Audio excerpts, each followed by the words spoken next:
Good day. Welcome to the Leadership Circle. I am so thankful to have everyone out there to join us today to our filming, the very first filming of the sequel, Leadership Circle.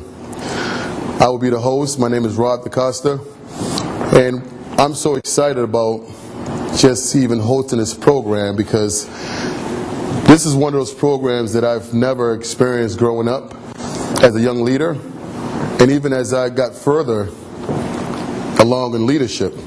So I'm really excited about hosting this program, and our goal, our hope, is to partner with everyone that's tuning in right now so we can develop a comment system or question system. And we'd love to get your comment, even ideas that you may have.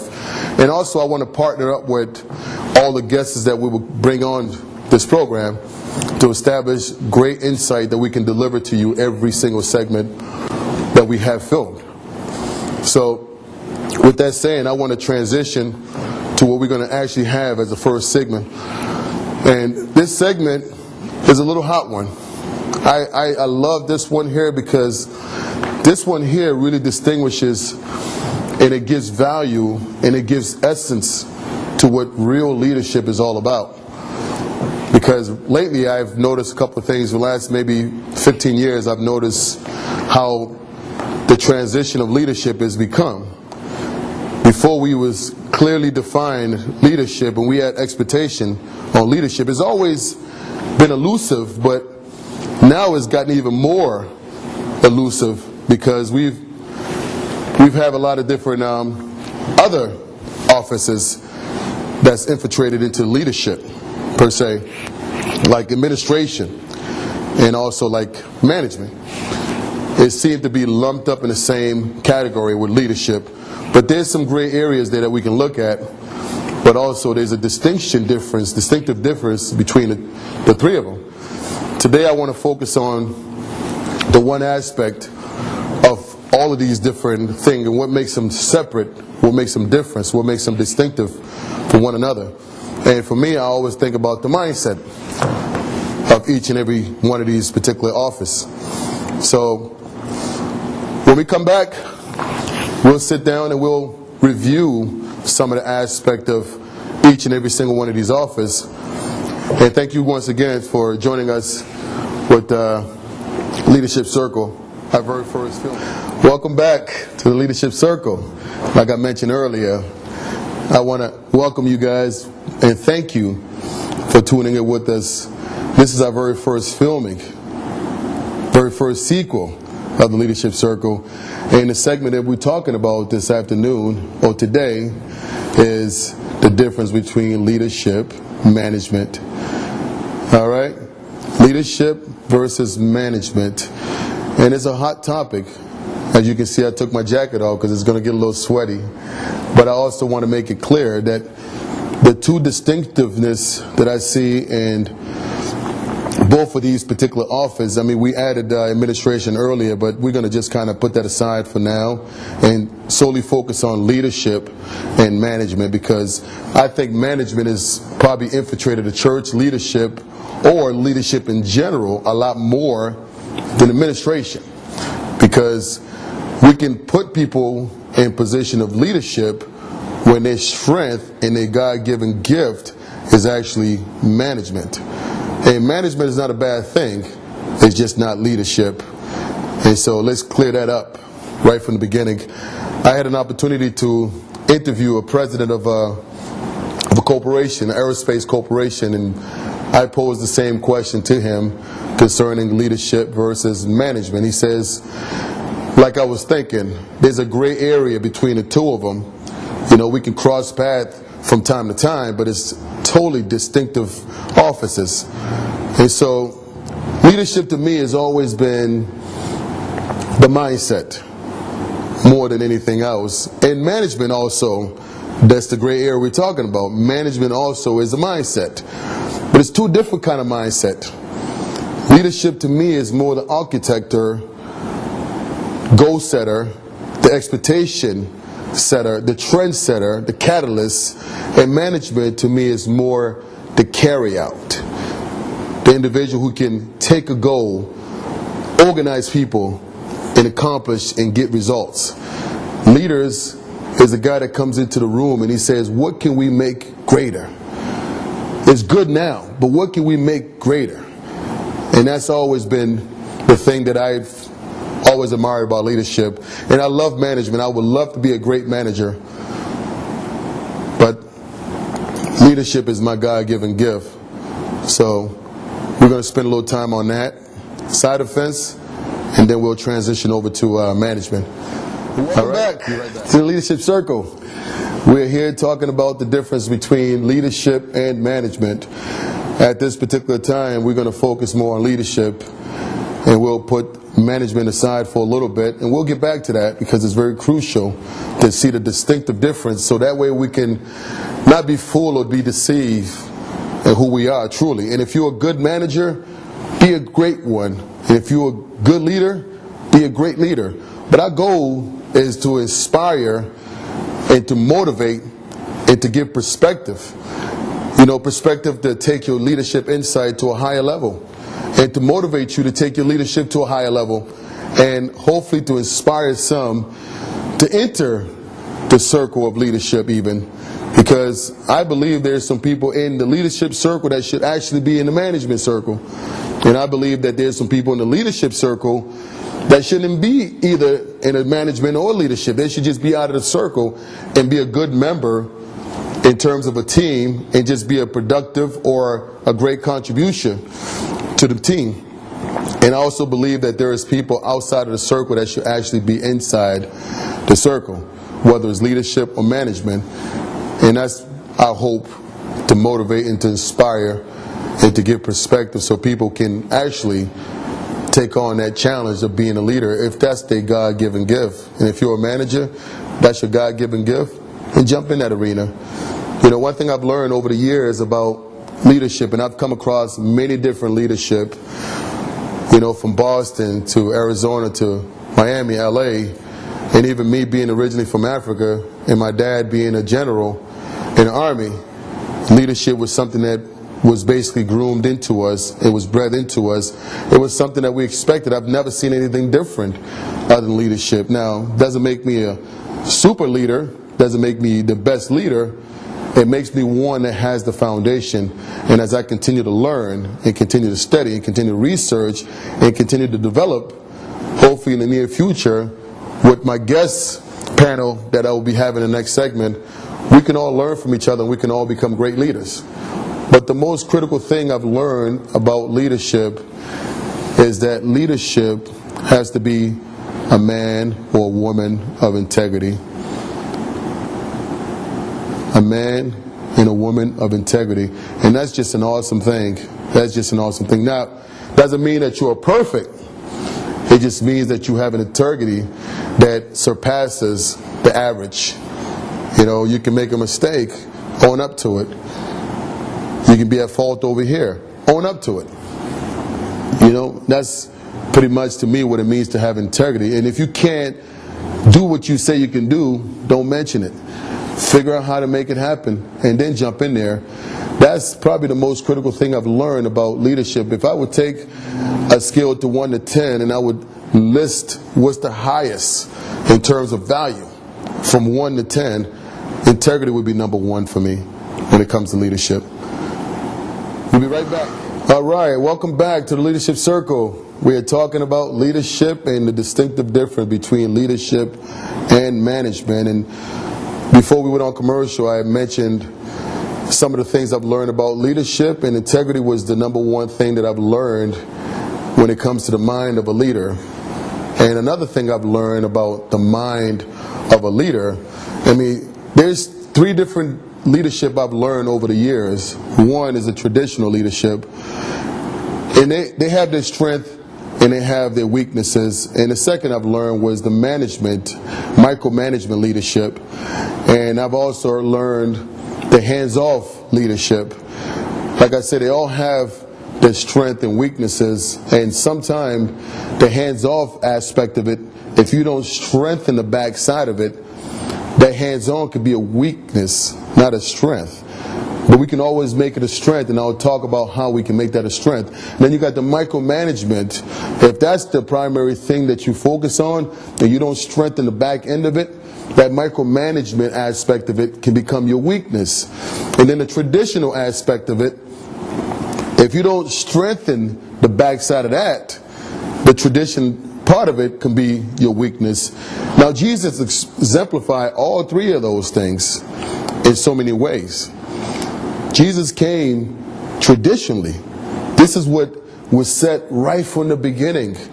Before time, like the scripture said, before time was even introduced to us, before life was even bred from God's nostril, Jesus was already in play. And so God already knew that. And then Jesus came into this world. He said, I did not come to destroy the law or to change anything. I came to more give it substance.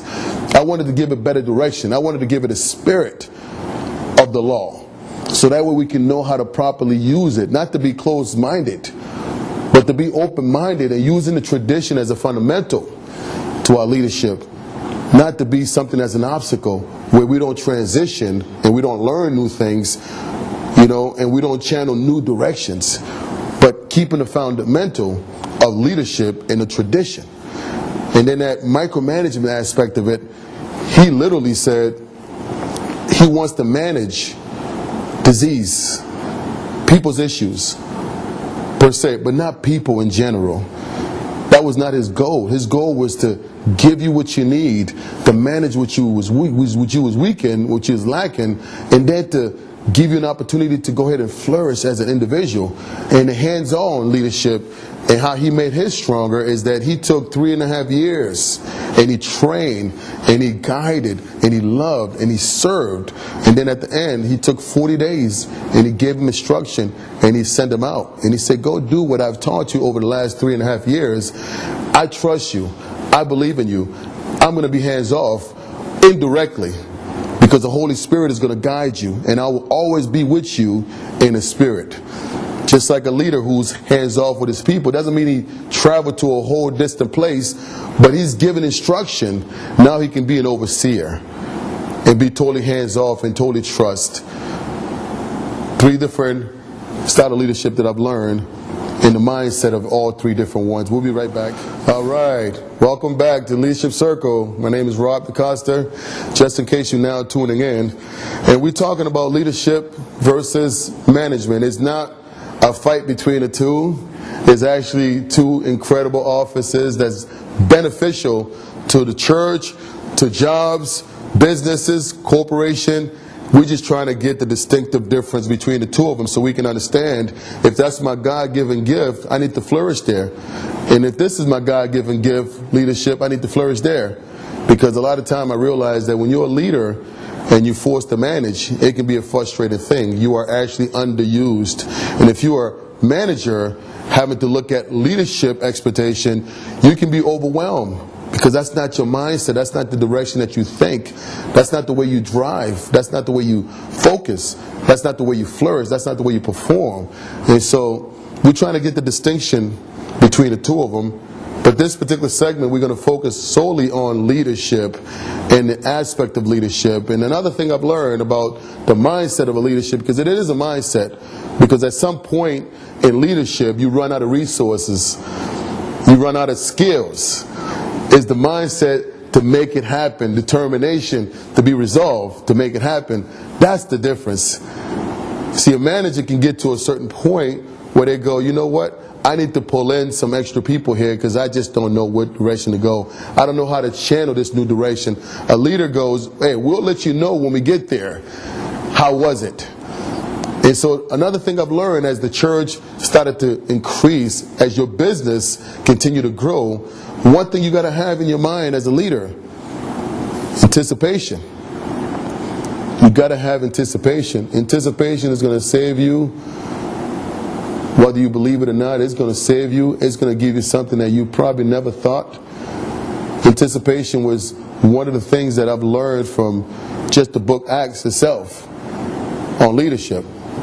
You know, the church was increasing and there was more problem coming into the church, and the brothers, you know, frantically ran to the apostles. You know, they didn't understand the whole aspect of leadership. Hey, let's get some advice from the guys who are leaders. These guys are appointed leaders by Jesus himself, and so let's ask them what they should do. As a matter of fact, let's just get them to lead it.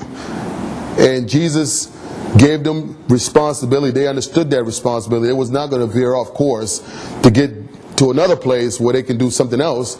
So the brothers, Peter and John, basically said, no, go into the congregation and develop some leaders there, or appoint some leaders there that can take care of this particular issue, that can manage this issue and help people along the way.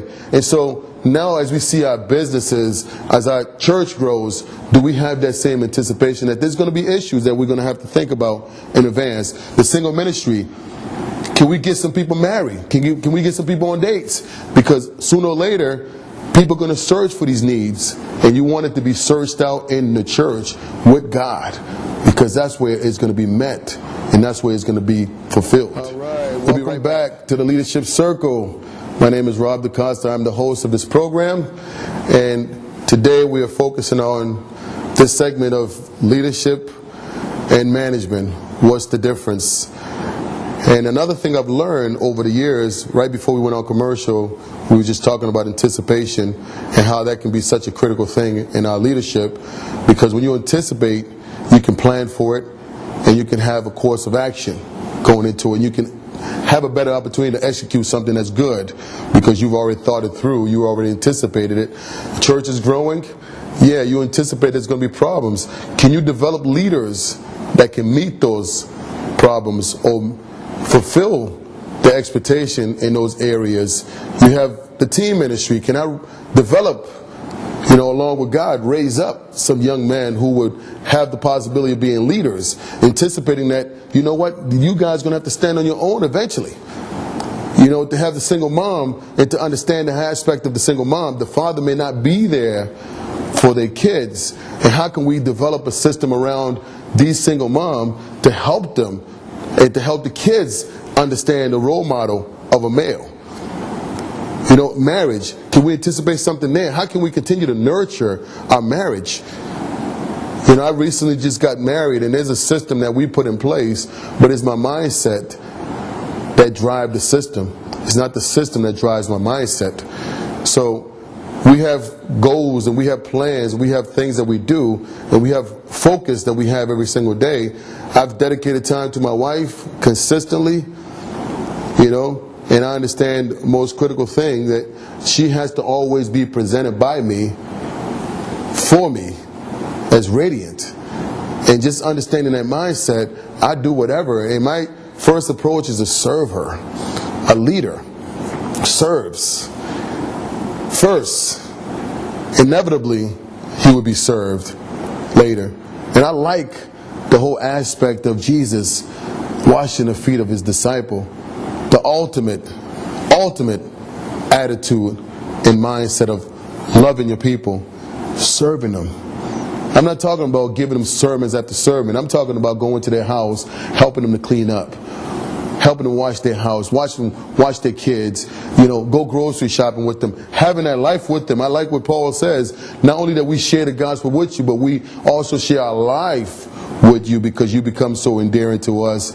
You know, the other aspect I've learned is to be a servant to your people as a leader. All right, welcome back to the Leadership Circle. I'm having just a great time, and this program is inspiring me, and I can hardly stay seated. And I want to just get up and run around. I got so much energy when it comes to this leadership thing. If nothing in the world drives me is leadership. You know, just the whole aspect of it. I mean, it's a whole world within itself. It just inspires me.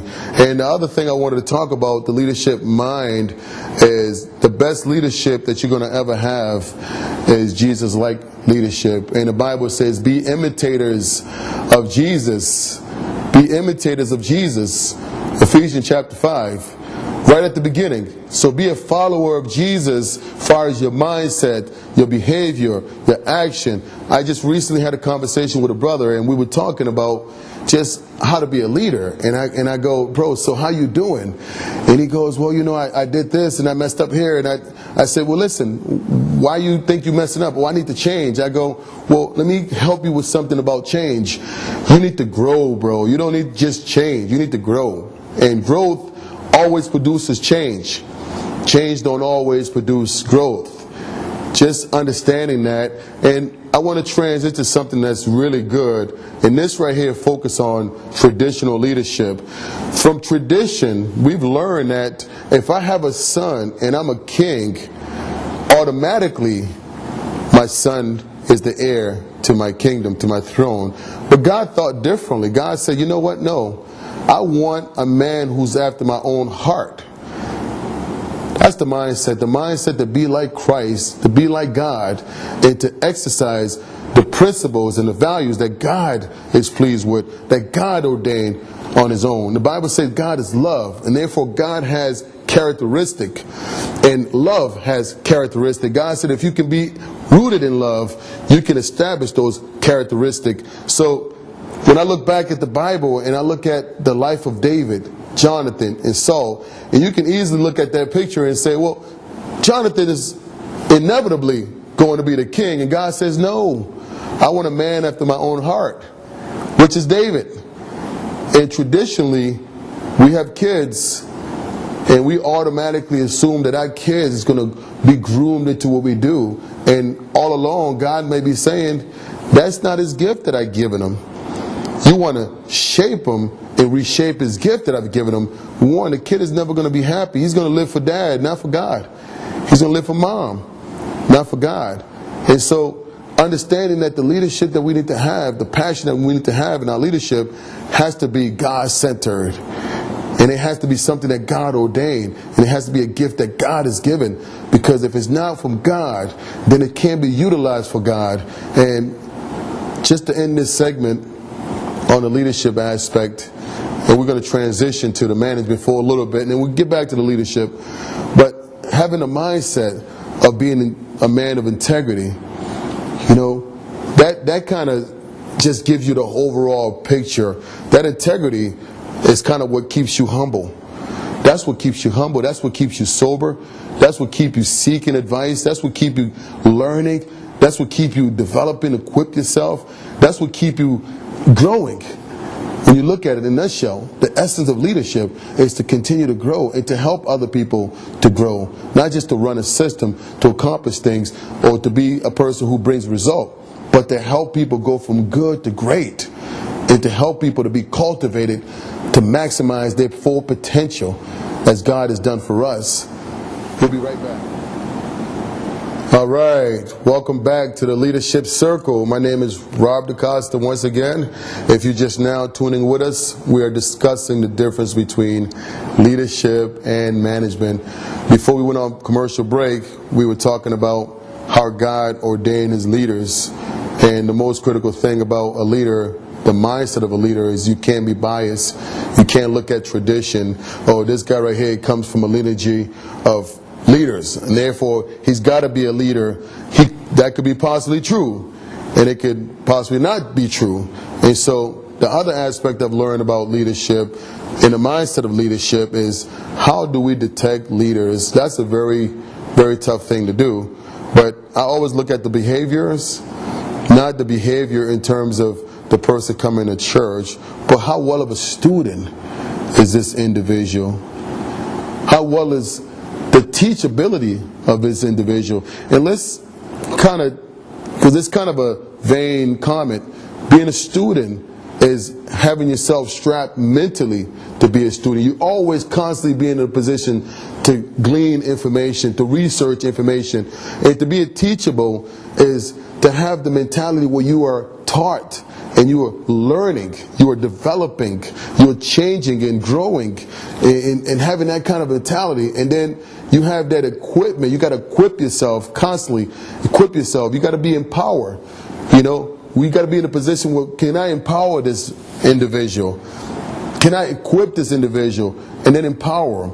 And is he a good learner? Is he a good learner? Do I give him lessons that only come back in vain, or do I give him lessons that actually have him come back grown, developed, equipped, ready to be empowered. So when I look at leadership, I say, you know what, you got to have the mindset to be able to detect leaders around you, because God has already picked them out. God already had them scattered all over the church, whether it's in your company, whether it's in your home, whether it's in your circle of friends, whether it's in your community, whether it's just simply in your church. God has already had it scattered, but you got to see the gift of the individual, and you got to put people in the right place, empower them correctly, so that way you can flourish and have a great, thriving, whether it's business, church, family, home, community. At this time, we're going to take a quick break, and we're going to transition to the management side, and then we'll get back to the leadership side. Trust me, there's a lot more to talk about. It's a whole world, like I said, of in itself. But let's take a quick break here. We'll be right back. Leadership Circle.